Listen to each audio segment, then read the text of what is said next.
राहुल गांधी जी ने आरंभिक जीवन में नहीं किया, अब कर रहे हैं। 2024 का इलेक्शन आ रहा है, इस देश की जनता बजट तो पढ़ेगी नहीं, तो जिस देश की जनता बजट नहीं पढ़ेगी उससे राजनीति आप किस मुद्दे पे करोगे? जाति के ही मुद्दे पे करोगे, धर्म के ही मुद्दे पे करोगे, क्षेत्र के ही मुद्दे पे करोगे। फिर हम एक लाइन निकाल देते हैं, एक शब्द निकाल देते हैं, भैया सब भाग्य का खेल है, भाग्य जो चाहे वो करवा ले। कुछ नहीं, नींद गहरी नहीं हो रही है ना, तुम सो नहीं पा रहे हो। ध्यान करो, साधना करो, सोने से पहले मन को शांत करो, नींद गहरी आएगी। कहने की क्या बात है, प्रयोग करके देख लो, घड़ी से करके बैठ जाओ और 10 मिनट तक अपनी सांस पूरी नाभि तक ले जाओ, तुम्हें पता चल जाएगा इन सांसों की कीमत क्या है।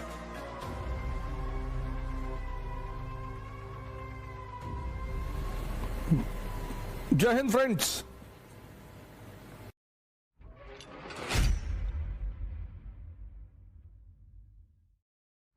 और आज का जो हमारा हेडिंग होगा वो है एजुकेशन।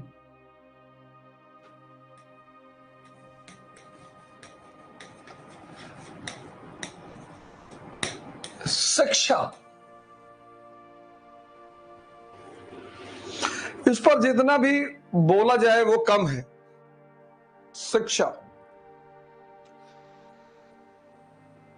आज भारत के सामने बड़ी सारी चुनौतियां हैं, बड़ी सारी, और उन चुनौतियों में जो सबसे अहम भूमिका है वो है शिक्षा की। मैंने अपने लगभग सारे लेक्चरों में कहा कि ई यानी ई, एजुकेशन का मतलब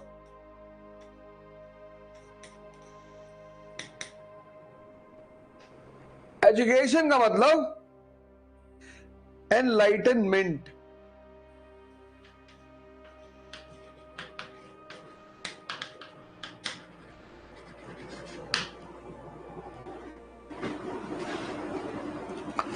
हमने क्या किया, हमने कहा एजुकेशन का मतलब अर्निंग। बस यहीं पर इस देश का दुर्भाग्य शुरू हो गया, यहीं पर। क्योंकि जितना दिमाग जिंदा नहीं होगा, जिंदा दिमाग देखता है, सवाल करता है, सोचता है। आजकल तो इतने सारे चैनल हैं और सारे चैनलों में अपनी अपनी कहानी सुनाई जा रही है। हमें भी पता है 2024 का इलेक्शन आ रहा है, इस देश की जनता बजट तो पढ़ेगी नहीं, तो जिस देश की जनता बजट नहीं पढ़ेगी उससे राजनीति आप किस मुद्दे पे करोगे? जाति के ही मुद्दे पे करोगे, धर्म के ही मुद्दे पे करोगे, क्षेत्र के ही मुद्दे पे करोगे। तो यह भारत का एक बहुत बड़ा दुर्भाग्य है कि एजुकेशन 80% के आसपास पहुंच गई, लेकिन दिमाग को जिंदा नहीं कर पाई। Education is to make the mind alive. अब जो जिंदा दिमाग है, अलाइव दिमाग है, वो कुछ बातें उसके जीवन में क्लियर रहेंगी कि जहां भी एम्बिशन है,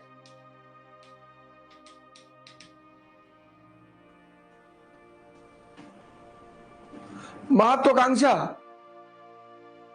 वहां त्याग अपने आप होगा, सैक्रिफाइस। वहां तपस्या अपने आप होगी, पेनेंस।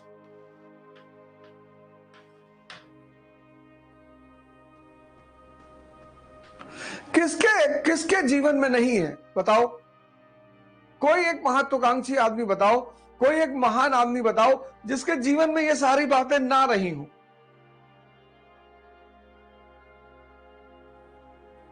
राहुल गांधी जी ने आरंभिक जीवन में नहीं किया, अब कर रहे हैं। एक जिंदा दिमाग यही करेगा।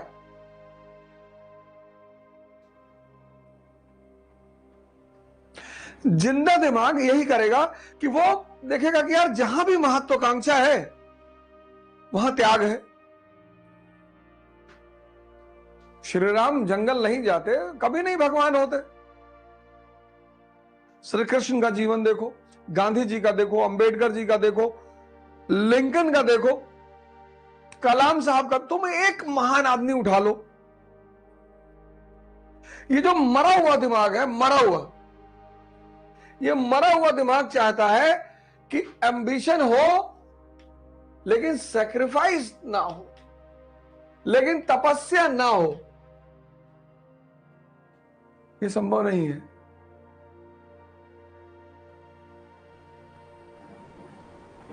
ये संभव है ही नहीं। दुनिया में कहीं सुने हो 5 बजे क्लास चलते हुए सुबह? और अभी तो चलो गर्मी शुरू हो गई, सोचो दिसंबर में जब ये क्लास चलेगी।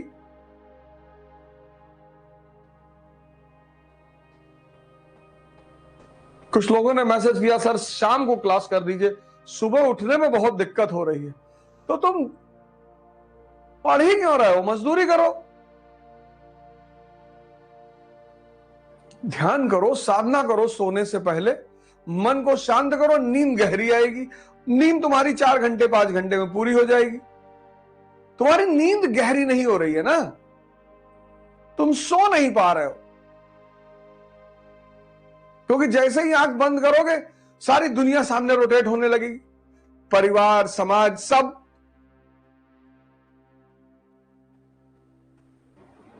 तो शिक्षा बहुत क्रांतिकारी चीज है, बहुत बहुत ही क्रांतिकारी।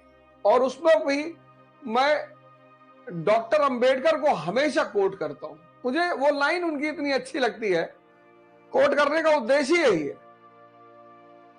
मुझे वो लाइन, उन्होंने शिक्षा को गाय का दूध नहीं कहा कि गाय का दूध है और अमृत है। वो गाय का दूध भी कह सकते थे कि शिक्षा गाय का दूध है, अमृत है। उन्होंने कहा शिक्षा शेरनी का दूध है। किनको कहा? वो जो दमित लोग थे, समाज में पिछड़ा वर्ग था, जो समाज की मुख्य धारा में शामिल नहीं थे, और खुद एग्जाम्पल बनकर दिखाया कि देखो मुझे कोई कहीं से भगा रहा है, मुझे मंदिर में मान लो नहीं भी एंट्री दी तो मैं इस देश के प्रजातंत्र के मंदिर में बैठ गया जाकर। ठीक है, मुझे हो सकता है भगवान के मंदिर में ना एंट्री दी गई हो, लेकिन मैंने इस शिक्षा के बल पर इस देश के जो प्रजातंत्र का मंदिर है वहां अपनी जगह बना ली। ये छोटी उपलब्धि है। तो अब शिक्षा पे नजर डालना बहुत जरूरी है। जैसे आज तुम देखो यूनाइटेड स्टेट्स ऑफ अमेरिका की शिक्षा, फिर तुम देखो भारत की शिक्षा, फिर तुम देखो अरब देशों, अफगानिस्तान की शिक्षा। तो जिसकी जो दशा है वो उसकी शिक्षा की वजह से होगी। शिक्षा डिसाइडिंग फैक्टर है किस चीज का? समाज का, परिवार का और राष्ट्र का।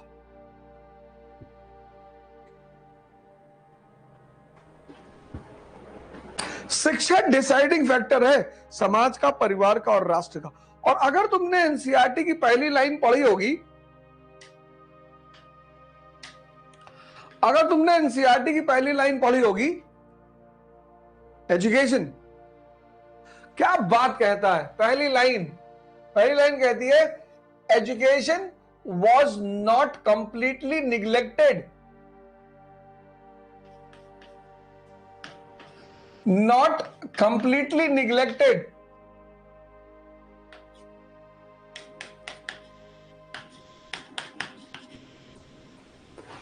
शिक्षा पूरी तरह उपेक्षित नहीं थी, हो ही नहीं सकती,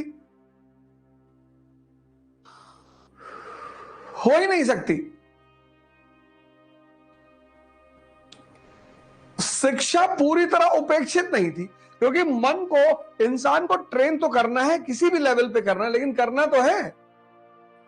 तो शिक्षा पूरी तरह उपेक्षित नहीं थी, लेकिन ऑन द होल डिफेक्टिव।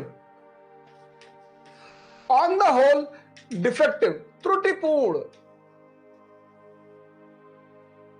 पहली लाइन है, पढ़ के देखो हिंदी और इंग्लिश में, कि शिक्षा पूरी तरह उपेक्षित नहीं थी, हो ही नहीं सकती, मानव समाज में उपेक्षित हो ही नहीं सकती, या तो निम्नतम लेवल पे होगी या उच्चतम लेवल पे होगी, उपेक्षित नहीं हो सकती।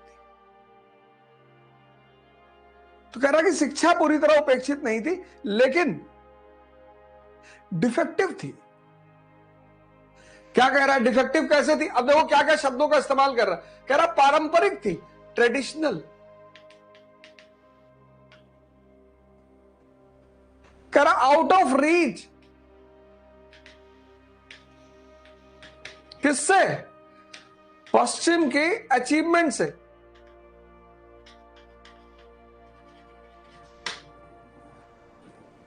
कह रहा पारंपरिक थी, आउट ऑफ रीच थी,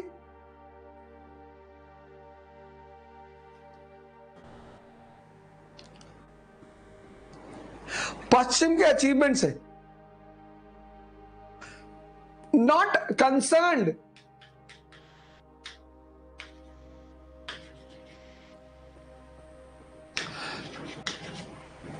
not concerned about facts and rationality,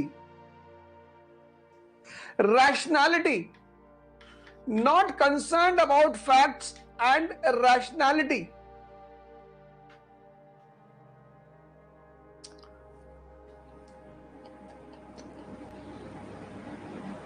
मैंने बताया ना, हनुमान चालीसा,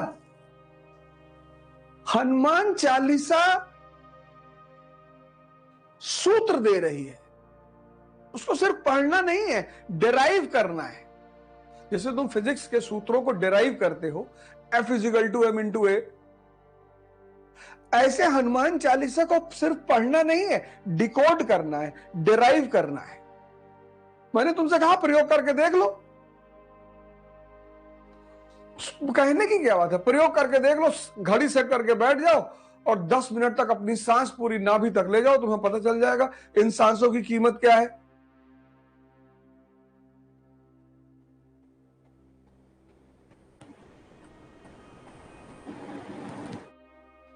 पूजा क्यों करें?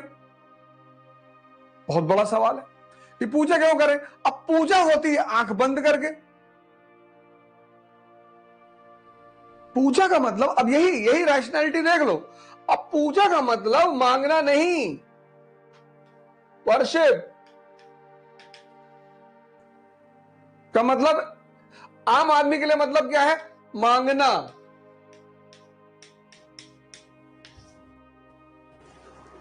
भगवान के पास गए, उनको कुछ दे रहे हैं, 2 रुपए फूल चढ़ा दिए,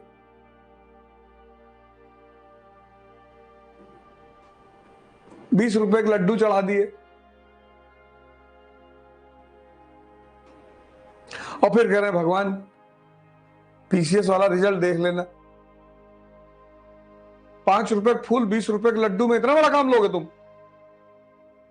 पूजा मतलब मांगना नहीं, पूजा मतलब सेल्फ इंट्रोस्पेक्शन, आत्म मूल्यांकन। क्योंकि पूजा में आप क्या करते हो? आंख बंद करके बैठते हो। तो अब पूजा नुकसानदायक नहीं है, ये जो अप्रोच है ये नुकसानदायक है। ये चाहे मुसलमान पूजा करे, चाहे हिंदू पूजा करे, चाहे क्रिश्चियन पूजा करे, चाहे बुद्ध पूजा का, बौद्धिस्ट पूजा, सभी आंख बंद करते हैं। क्योंकि जब तुम आंख बंद करते हो तो तुम्हें खुद का दर्शन होता है। आंख बंद किए, देखिए मन बुआ के घर पे बैठा हुआ है, तो जो मन बुआ के घर पे बैठा हुआ है वो यहां एनसीईआरटी में कैसे लगेगा? और जो मन लग ही नहीं रहा है अपने गोल में, उसको अचीवमेंट कैसे मिलेगी?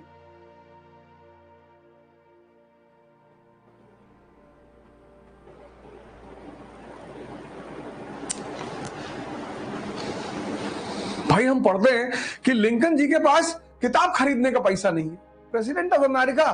आश्चर्य नहीं होता?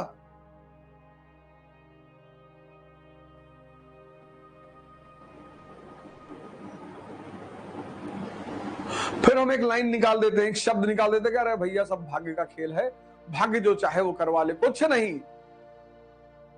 सब मन का खेल है।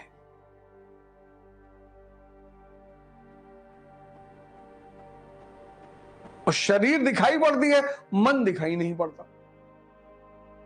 तो ये है रैशनैलिटी। ये जो अप्रोच है इसको रैशनल अप्रोच कहते हैं।